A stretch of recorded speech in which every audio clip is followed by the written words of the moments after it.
Thank you very much. Okay, everybody stand up.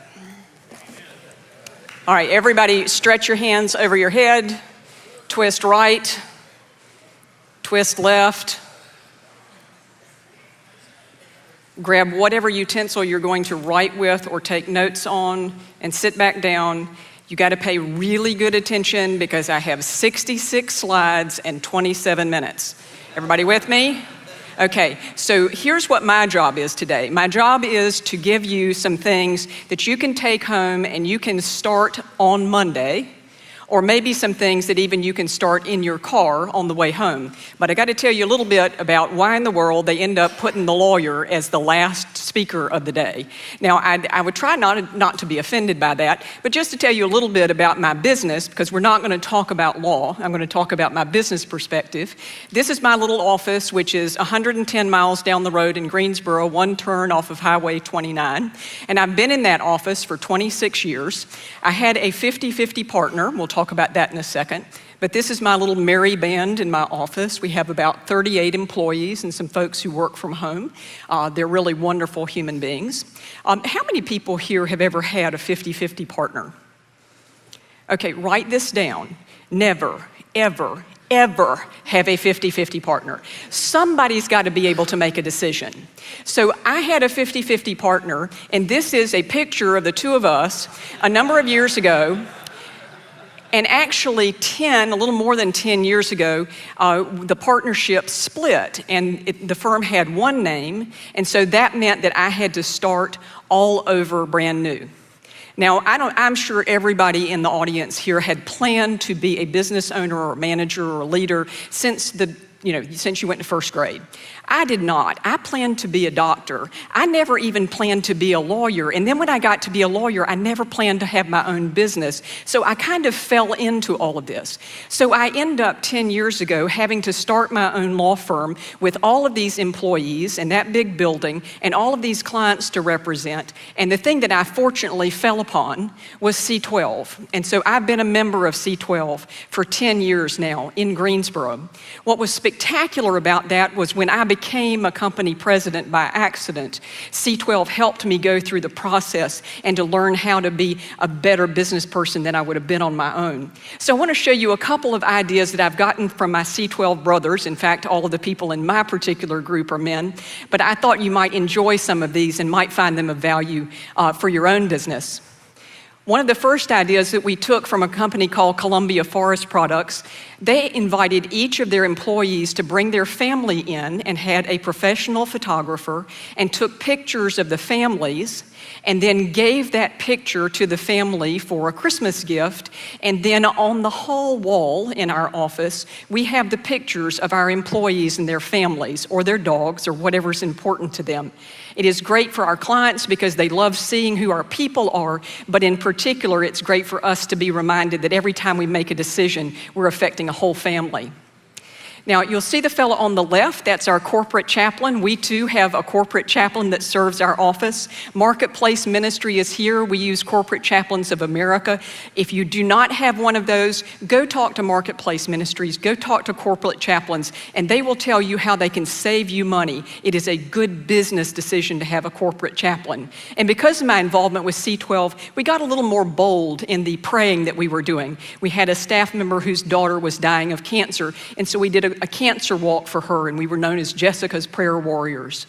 We also started sending 3 individuals their first mission trip each year, people in our law firm who'd never been on an international mission trip before, because as you heard earlier from Peter, we need to see that the world is not centered around us, and in fact, there's some wonderfully happy, great people. We also put my faith statement on our website. Now, I can tell you that as lawyers, you may not find too many lawyers in the world who have their faith testimony on their website. I thought we would get blowback. We didn't. So if that's something that's not on your website, if you don't have any kind of statement about your own personal faith and you're a company leader, consider that something that I learned in C12. We also stole another wonderful idea. When we renovated our lobby, before we put the carpet down, we had a party. We brought everybody in for coffee and donuts, and then we had everybody big markers and let people write their favorite Bible verses on the concrete before we put the carpet down. And so that way, when you're in front of the coffee pot at my office, under your feet it actually says, "Taste and see that the Lord is good." So this is what it looks like. And then what we gave our subcontractors was a book with before and after pictures in it of the renovation. But in the very back, we also took pictures of the concrete, so it actually works as a devotional for them as well. We started as a result of an idea I got from C12 in Dallas, Texas. We have a Christian billboard that we put up between November and Christmas every year. As a result of us starting this, now people in C12 in our area have 17 billboards up at Christmas. Maybe that's something that you could do. About a $1,000 investment, very easy to do now with digital boards. I thought we'd get blowback. In fact, we get thank you notes from people for the billboard. We also have a one-page strategic plan that we developed after we began, so everybody in the office knows what the plan is for every segment of our firm each year. It's a one-pager. Everybody knows how score is being kept. We also have established by our company goals, by each practice area goals, and by employee goals. So every single person has their own written goals, and they know how they're being measured and reviewed quarterly, and that's tied to pay for performance. So you might think, well, if all those great things came from C12, we're doing pretty well, right? Well, believe it or not, that's not what I'm here to talk to you about. So I had a rather remarkable thing happen to me. Is there anybody here other than the preacher that has this ongoing conversation with God in their heads all day long? I have a couple of people like that, and I am insanely jealous of those people, but it doesn't happen to me very often. And it's also very hard for me to stay still much. And I try very hard with Buck to do quiet time in the morning. I'm not making it an hour yet, but I make it a good bit every now and then. But one day when I was driving down the road to my office, I heard very clearly in my head what I believe God said to me. And here's what it was. I am a substitutionary God. And I said, I've got absolutely no idea what that means. I was not thinking about God at the time. That just came up. So I decided I better start giving it some thought. And then what I identified was the fact that in the Old Testament, God was very much a God of sacrifice, wasn't he? He was always asking for animals in exchange for somebody else's wrongdoing. And in the New Testament, we have the sacrifice of Jesus. And I went, well, in fact, you are a God of substitution. That is the way, the order that you have set up in the world. So what do I know about substitution that I can apply in my life to make a difference? Well, one of the things that I know that has always worked for me is I'm a tither. I have been as long as I can remember. And I truly believe that God has put me in places in my life that I haven't deserved to be in at all, at least in part because of me attempting to be faithful with my finances with him. And at least at my church, we talk a lot about Malachi 3, where it says, bring the entire tithe into the storehouse, that there may be food in my house. So put me to the test right now, says the Lord of heavenly armies, and see if I won't throw open the windows of heaven on you, for you, and pour out on you blessing without measure. Apparently the only place in the Bible that says put God to the test. The next verse there says, and I'll prevent the devourer from harming you so that he does not destroy the crops of your land, nor will the vines in your fields drop their fruit. Now what that says to me is, it is a promise by the God of the galaxy that if you give him your 10%, he will protect your 90%. He will rebuke the devourer. And I also have been very much a believer in Matthew 25, where Jesus identifies 6 categories of people that we are supposed to care for: the hungry, the thirsty, the stranger, the naked, the sick, and imprisoned. So I said, but I tithe and I feel blessed from it, but there are people in my office who do not tithe. So is there a way for me to substitute for their not doing that so they too can enjoy the blessing of tithing? So I called in my executive director, the CFO of our firm, and I told her that I believed that God was calling us to give away 10% of our gross revenue. You may say, well, that probably wasn't a big deal. Well, at the time, we had lost money the first 3 years, and the second 5 years, we had a 1% profit margin. Initially, she thought that I meant 10% of the profit. She found out very quickly I meant 10% of the revenue, and she said, "Yes, ma'am," and thought I had absolutely lost my mind.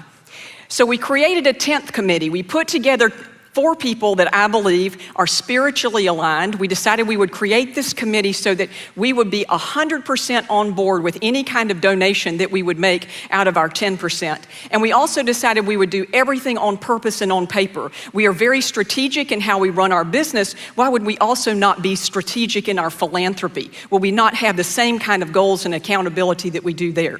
We decided that we would take the money out of each month, 10% out of our checking account. We would disperse it quarterly, and we would report yearly to the staff.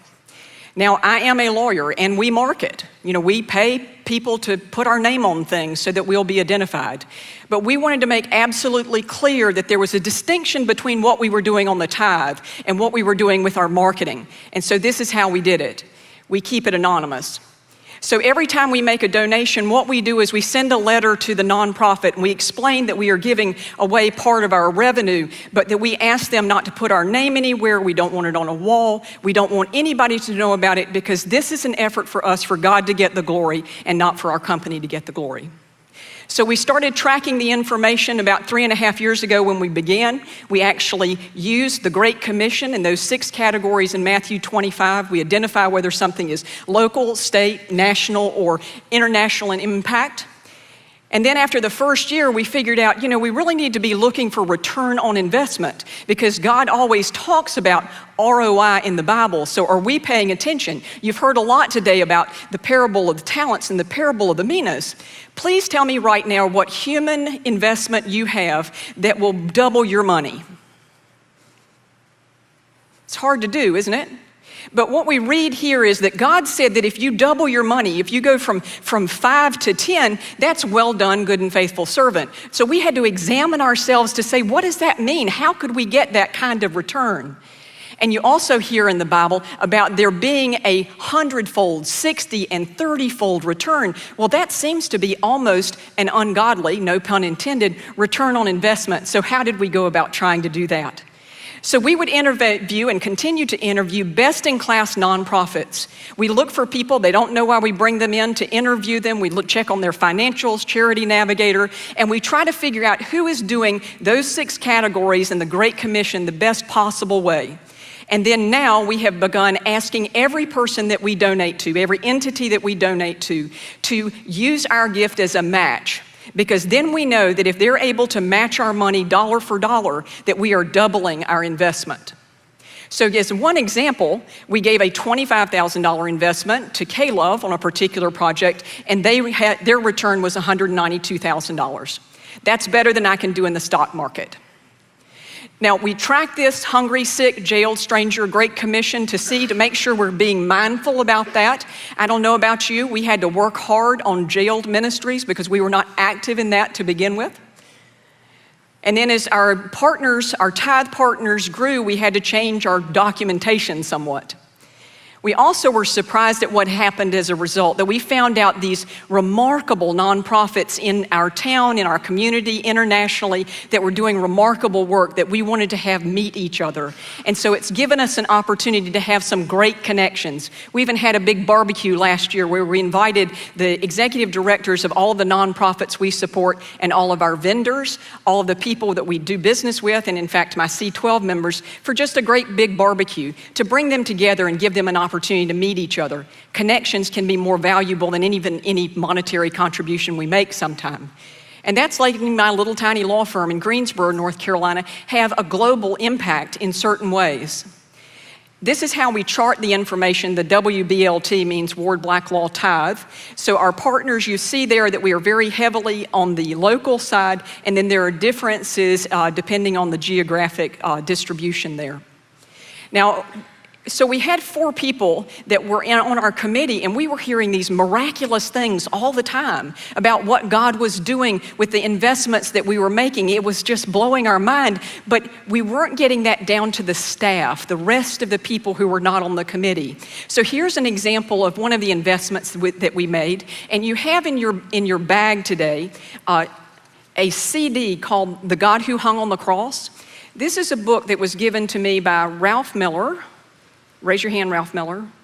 Ralph Miller gave that book to somebody in Greensboro who gave that book to me, and this book changed my life.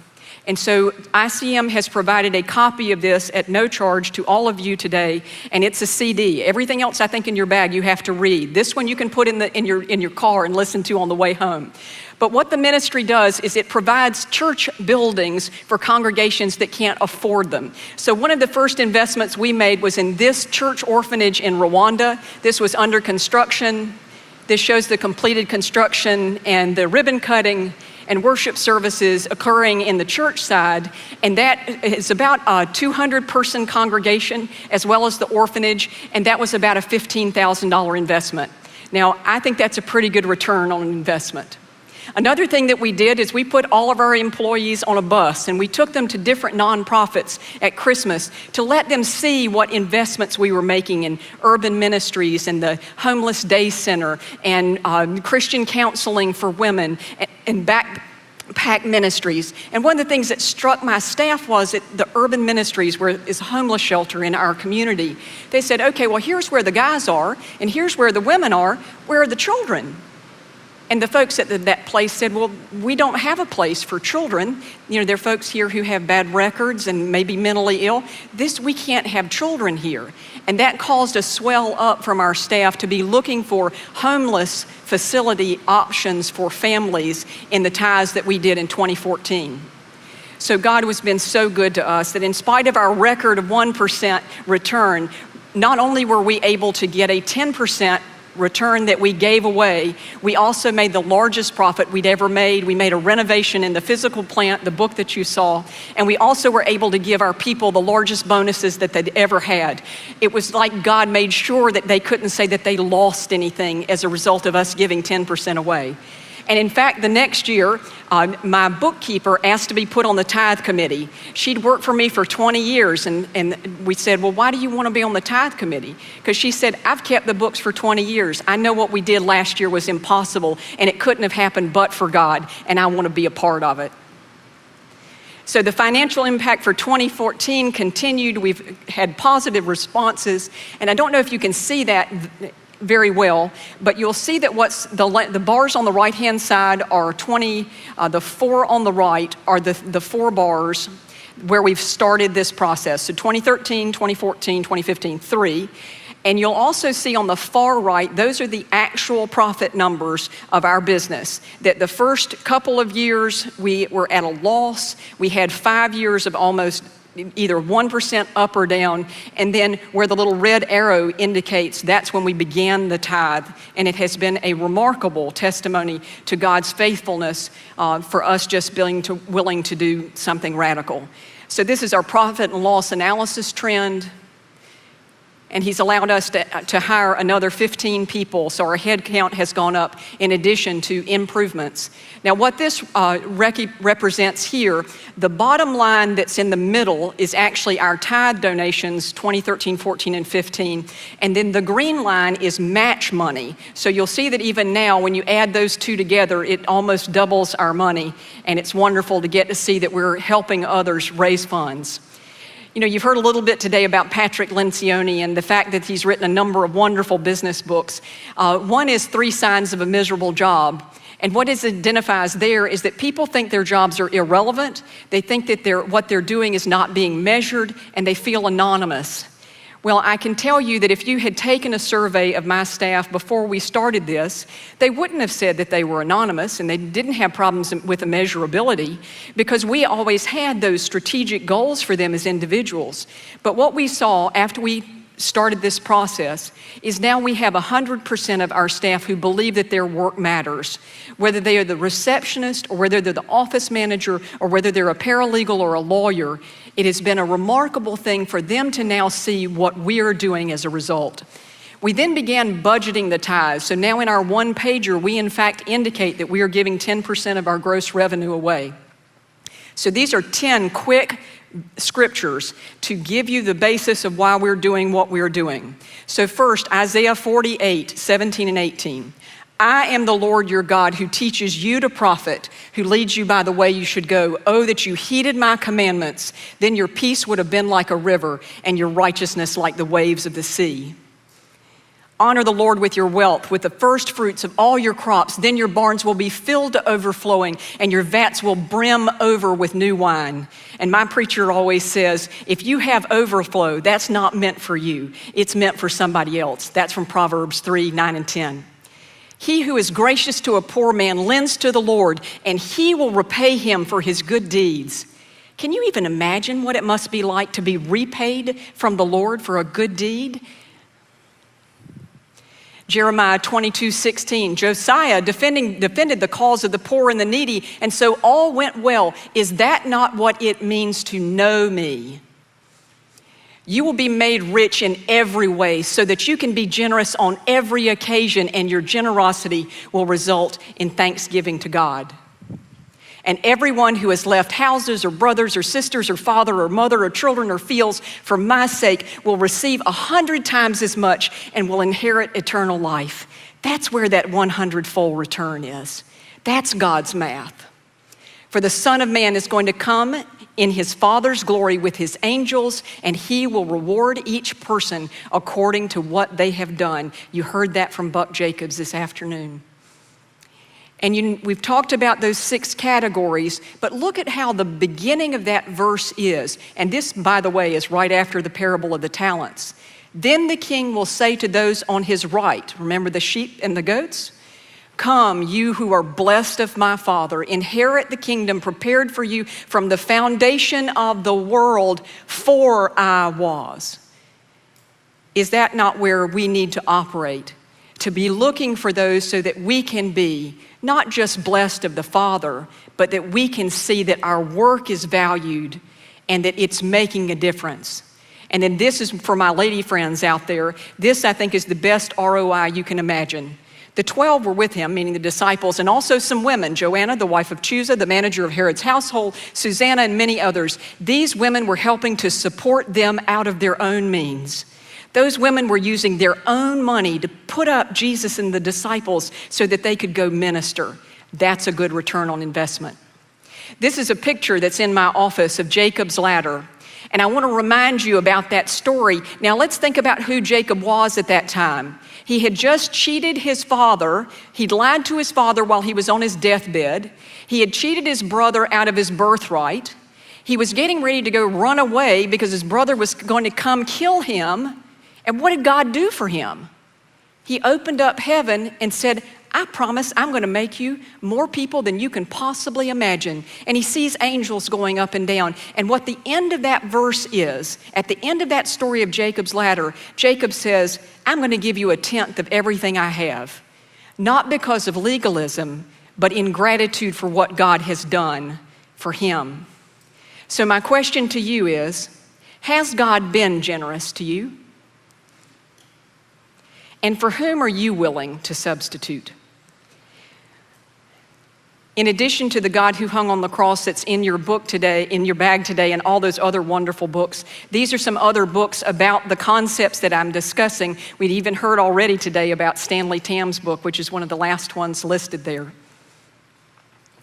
And there's also a generous giving conference, a conference run by a foundation that helps people learn how to give their money away better.